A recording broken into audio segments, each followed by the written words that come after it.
Welcome everyone, thanks for tuning in. Mike here, and today I want to bring to you my experience on owning this 2023 Kia Sportage, or as they call it overseas and up in Canada, the Sportage, the fancy word for it. This again is the SX edition or Prestige edition. It is the hybrid version. And I want to go over, I've owned it for about a year and a half now, and I want to go over the great things about the car, the okay things about the car, and the, let's put it this way, the things that need a bit of improvement. So stay with me and we'll get right to it.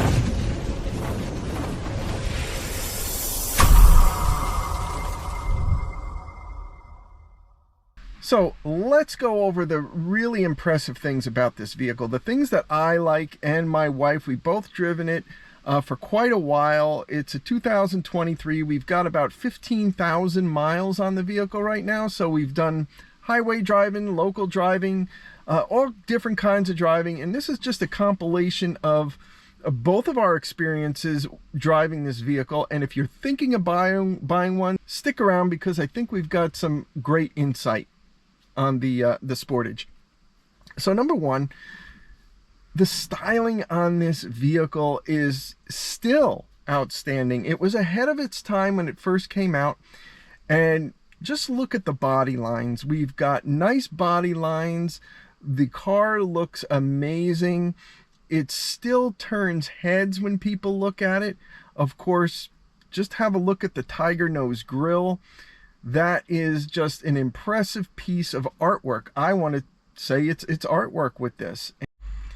The entire car just has an upper class feeling to it. It's long, it's sleek, it's not too big, it's not too bulky. The roof line is smooth, it's easy to maintain. I really love the tires here and the shadow black wheels. They really add a touch to the car that really in this class is very good. As we look into the rear of the vehicle, the cargo area, there's plenty of room. You can put anything you like. You can go camping, you can put luggage, you can go to Home Depot and put project things in here, plants. We've done it all. In the back, plenty of area. The back seats give you plenty of room to stretch your legs. We actually are able to fit 3 child seats back here for the grandkids. And of course, you've got the ventilation for the air conditioning and heat here. And it is quite comfortable for 2 or 3 adults. Okay, in the front, we have a nice big display right in front. We've got the infotainment center just to the right of it. It's a one big screen. It gives that nice wraparound feeling that you're immersed in technology with this vehicle.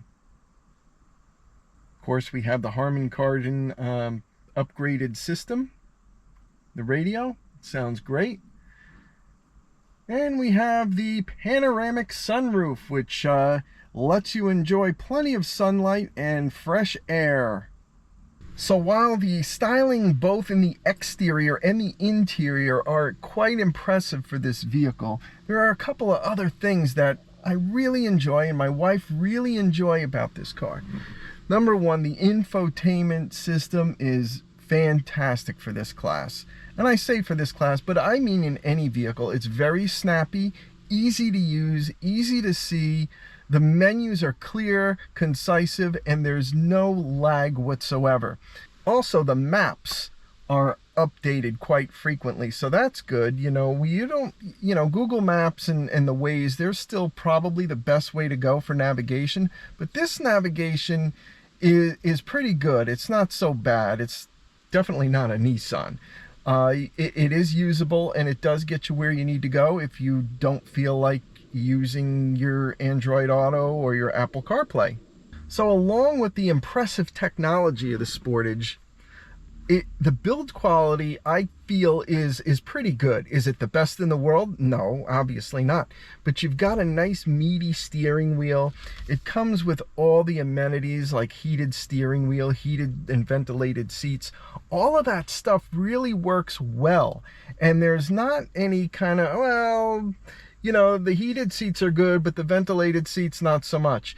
That all the technology in the vehicle really works well. And you know what? That to me is pretty impressive. So things that are kind of okay, you know, not so bad. The ride quality of the vehicle is pretty good. I would say excellent on the highway. We've taken this for 3-4 hour trips, and it's just a pleasure to drive. There's Kia talking to me. It's a pleasure to drive.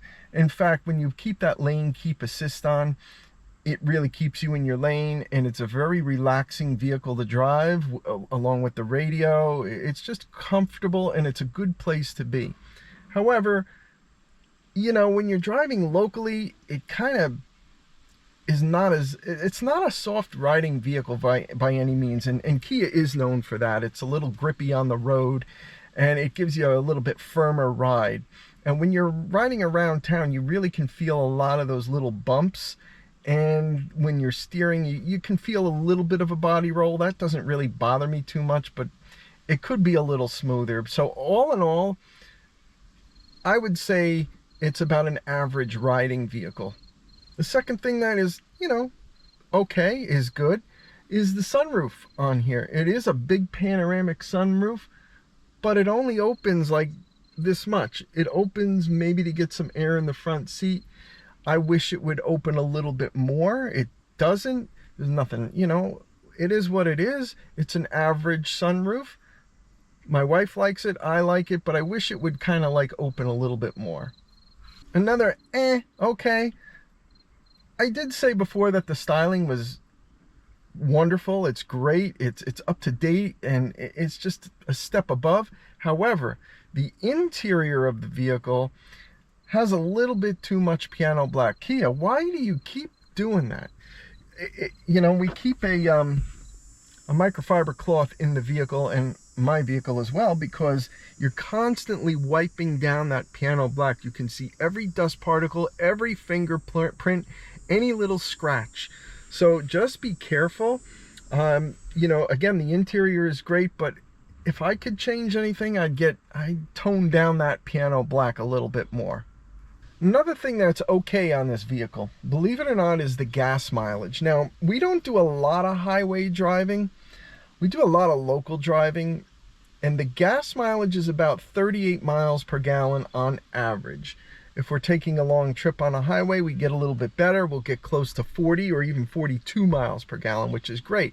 Now, this vehicle is a pretty heavy car. It's about almost 5,000 pounds.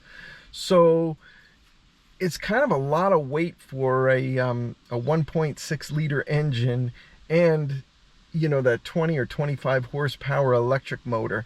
But in combination, it still gives pretty good gas mileage. Now, this vehicle is the heaviest of the Sportages in the LX edition, and I believe the EX, the lower trim levels, they will actually get a little bit better gas mileage since they come with smaller wheels and less weight overall. You know, the sunroof adds some weight. These upgraded seats add weight. Obviously, the tires and wheels, the larger size, add weight. So with the lighter trim level, I believe they get 3 to 5 miles per gallon better in those editions. Now, folks, now is the time where I tell you where Kia could make some improvements. Now, I'm not telling you these are totally horrible things and you shouldn't go out and buy one of these cars, but I'm going to let you know what I feel about what improvements Kia can make. The first thing is we've got to solve this hesitation problem. I've heard it not just from myself, but other Kia owners. You're at a stop sign, you go and you hit the accelerator, and it takes a second or two to get that car moving. That can be a little bit dangerous. If you're trying to pull out in front of a large vehicle and you hit that gas pedal and the car just hesitates, doesn't move, I don't know. We have actually brought this car back to the dealership saying, is this normal? I mean, what do? We go and hit the accelerator and nothing happens for a second. Can you make sure everything is okay? So they hooked it up to their computer, of course. They test drove it and they said it's normal. So Kia, we've got to do something about the hesitation. It's, you know, you will get used to it. You're going to have to leave yourself a little extra room when pulling out into traffic. You know, if you're on the highway and you want to add some gas to it or shift lanes, that's not a problem. It's just a problem when you're at a stop sign or you're at an intersection and you really need to pull out. It's not good. Let's put it that way.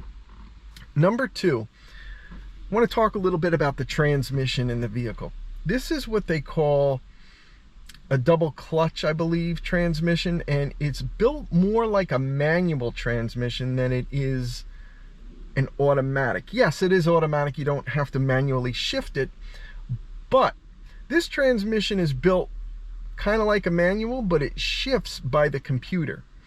And if you've ever driven a manual before, you kind of shift when you feel, you know, it needs shift. After driving a while, you can, your rear end, your feet, your hands on the wheel, all of that, you're getting that input from the vehicle and you're saying, okay, it's time to put the clutch in and shift. Now a computer is taking over that. And a computer can't feel a damn thing, feels nothing. So we've noticed when going up a hill and the RPMs are revving, if it were a real manual, I would shift into the next gear, but this car doesn't seem to do that. It keeps me in those lower gears while going up a hill, and it really sounds like it's putting a lot of stress on the engine and whining, and you have to kind of let up off the gas a little bit and slow the car down, because I'm afraid, you know, it's bad for the engine. And the computer is in charge, not you. So you can use the paddle shifters. This has paddle shifters to manually change that gear. But I wish that, hey, quite frankly, I wish they used the standard transmission here. Not standard, but I mean a standard automatic transmission where the shifting is taking place by hydraulic pressure rather than a computer. You know, it's just something that they put in to kind of save a few extra gas mileage things or whatever. They think it gets better gas mileage. Maybe it does, maybe it doesn't. I don't know, but you know, if you're gonna buy one, you may have to use these paddle shifters when shifting gears at times because the computer is not perfect. The third thing that can use a bit of improvement on the car is it could be a little bit of a softer ride. I think the ride is a bit harsh for a car this size. I think it's more of a family car, not a, you know, not something you're going to take out on the track or you're going to race, or you really care about hitting 0 to 60 in 5 seconds, because again, this car isn't going to do that. We'll get to that in a second, but I think the ride could be a little softer. Maybe, you know, if they added something, you can adjust that ride for more aggressive or less aggressive. That would be fantastic. Which brings me to my last thing that could be definitely upgraded in this vehicle is the engine itself. It's a 1.6 liter turbo engine, and at times it feels a bit underpowered. Again, when you're you know, driving locally, it's plenty of power. When you're on the highway cruising, you know, at 70, 75 miles an hour, it's okay. It's getting from 0 to 60. It's getting from the on-ramp onto the highway where it kind of, it hesitates a little bit. You can feel it needs more power. And the engine screams, it whines, and you can hear it. There's a lot, not a lot, I shouldn't say that. There's a little bit above average engine noise, and it's really not my expectation out of this car. It could be a little less engine noise. Maybe a 2 liter would be good for this and cut out the turbo. Just saying, maybe that would work. All right, guys, before I go, I do want to leave on a positive note with this vehicle. However, I want you to know that, and I've been asked this question, what about the different drive modes? Now, On this particular Sportage, there are, let's see, you've got the Eco, you've got the Normal, you've got Sport, and Snow mode. Now this is the all-wheel drive. All Sportages are all-wheel drive. And I have used all of these features, all of these different drive modes. And let me tell you something, I usually use the Eco mode because I want to get some good gas mileage. I've used Normal, that's okay. It's kind of like the same as Eco. I've used Sport, and that, my friends, is what I use when I'm getting on and off highways and I need that little extra boost. It does give it to you. So if you think that the power isn't there, just shift it into Sport mode. It'll give you that extra boost that you need. Snow mode, to be honest with you, I haven't used it. You know, last winter we had some snow here and I drove in the snow, and this car, let me tell you, is a beast. It will go through I didn't slip one time. Now, we didn't have a major blizzard or anything like that, but we had some snow-covered roads, and we had slushy roads, we had some ice, nothing major, but it definitely, there was cars slipping and sliding a little bit on the road, and this car did outstanding. I didn't have winter tires on it, and I didn't even need to use the snow mode. It went through just fine using the Eco mode or the regular mode. I believe I was in regular mode, drive mode with that. But my friends, that's all I have for you. Again, if there's anything that you can add that you really like or dislike about the car, please leave it in the comment section. That way, if I do another update on this vehicle, I will add that in as well. Thanks for watching, and as always, my friends, have a wonderful day.